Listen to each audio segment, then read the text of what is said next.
Okay, my favourite quote is by Audre Lorde, and it is, "There is no such thing as a single issue struggle. We do not live single issue lives." And to me that says everything in the world. Jestem Europejką. Aha. Teraz londynianką, wcześniej Paryżanką, wieśniaczką polską, warszawską licealistką,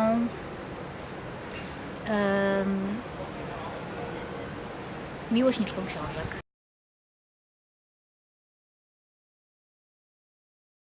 Jest to historia kobiety o dwóch łechtaczkach, występującej właśnie w kabarecie metafizycznym. Jest to kabaret ludzi trochę innych niż ludzie normalni, no bo chociaż fenomen dwóch łechtaczek pojawia się w naturze, no to jest jednak dosyć rzadkim zjawiskiem. I kabaret metafizyczny właśnie takich ludzi innych od większości gromadził w jednym miejscu.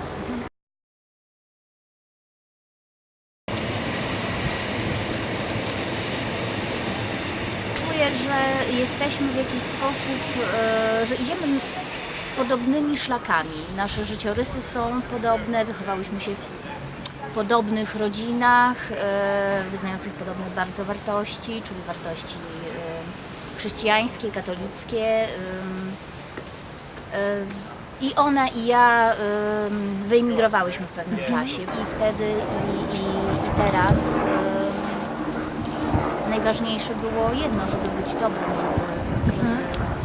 żeby patrzeć z pozycji serca. My name is Lizzie Linton, or Sarah Elizabeth Linton, as my parents christened me. That's the English version. In Ireland, I would be Circa Eilish Nick Fionton. What's my name in the story? My name is Betty, and Betty Milligan was my mother. And as a very young child, I don't know, I'd been about 7 or 8 years old, kind of. We lived in a housing estate, a council housing estate in the north of Ireland. And incidentally, my mother still lives in that housing estate today. She still lives in the same house. So I still have memories of this story. When I go back home, it still makes me laugh. We lived in this housing estate in a cul-de-sac. And to come down, one day, my mum basically came out the front door, rollers in, scarf on, apron, and a jam jar of dirty water. And I wasn't too sure what was going on, and I was a bit like, oh God, what's my ma up to? What's she doing? And then she walked down the bottom of the street, and as you come down the bottom of the street, she took a right. And as she started to walk through the housing estate and through all the different housing estates, all these children would come out behind her, and they'd be like, Betty's on the warpath, Betty's on the warpath. And initially I was mortified. I was like, oh my God, what's happened here? Really embarrassed. My mum was prancing through the streets with a jar of dirty water. I had no understanding of what was happening. But then the more children that came, I started feeling really proud of my mum. It was like, yeah, Betty's on the warpath, Betty's on the warpath. And we all ran singing and clapping. Like, it was more exciting than a fun fair, because we'd never had fun fairs. My mother was the fun fair. So we all marched behind my mum singing and dancing and clapping. And she continued to walk through the streets. And the more streets she kind of walked through, the more children came out. So we were all running behind her and singing. And then eventually she went to this door, and I had no idea who this door was. And she was like, bang, knock, knock, knock, like banging on this door. And this little man like opened the door and looked out, and my mother went, would you let your children drink this fucking water? And he's like, no, no, Betty, no, no, no. And she goes, well, neither would I. And in hindsight, I realised this man was like, he sat on the board like the council. So he implemented policies that affected our drinking water and our social housing. And basically what had happened, what I learnt later was that, well, I knew what happened. I didn't know what my mother was doing, but I realised what had happened prior. Every time we turned on our kitchen tap or our bathroom tap, brown, dirty water came out. So hence my mother marched through the streets on the warpath, banged on his door and told him, why the fuck should my children drink this when yours don't? Oh. That's my story. Practicing the ancient ritual of Ushi no Koku Mairi. A Japanese woman nails a straw effigy to a shrine to curse the person who has wronged her, perhaps a cheating husband.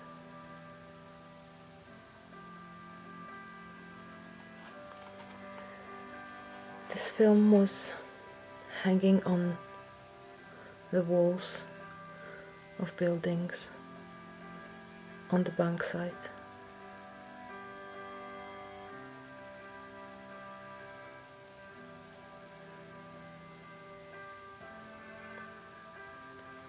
It was transferred to the shrines of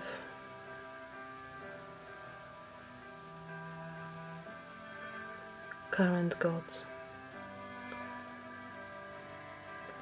asking them for protection.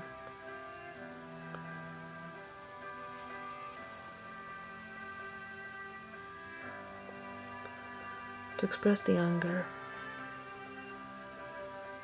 pain,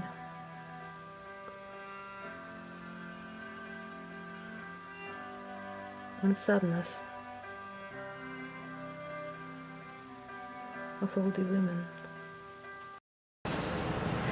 Siedząc tutaj jest bardzo trudno tak nie zdawać sobie sprawy z tego, że to były nasze matki i babki i prababki.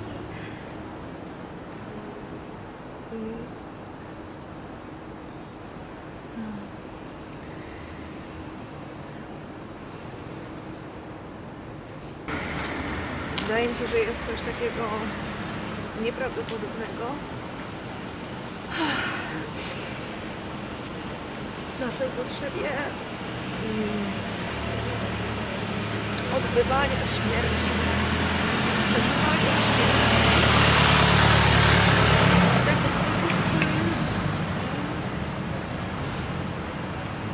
w którym tym kobietom na to nie pozwolono. Ja bardzo mi zależy na tym, żeby szukać takich elementów w pracy z moimi klientami, z moimi pacjentami, które by troszeczkę może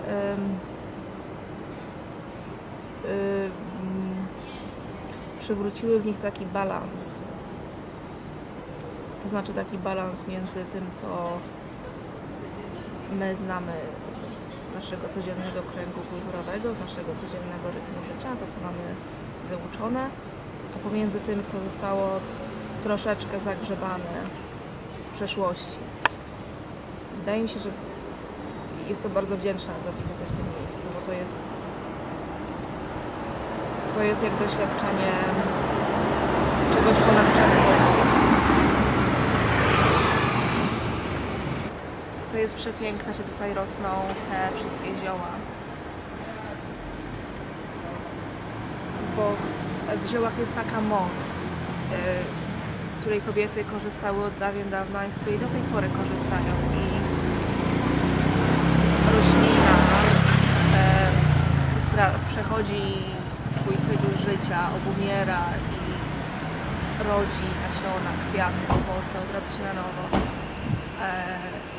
I różnorodność roślin, różnorodność, jaką nas obdarza natura.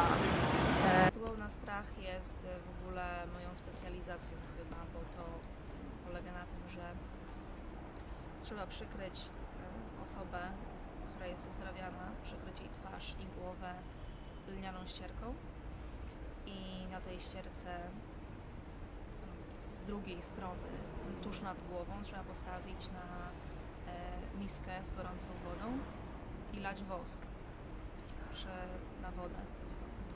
I podczas lania wosku trzeba szeptać, żeby uzdrowić ze strachu. I teraz w zależności od tego, jak wygląda ten wosk, możemy zobaczyć, jakiego rodzaju i czy już nam się udało pozbyć strachu. if you stood up for my cause and I stood up for your cause and we all stood up for each other's causes, that's the day we win. Not a day before, not a day after. That day. That day that we all understand that philosophy, we win. Simple. It's that fucking easy.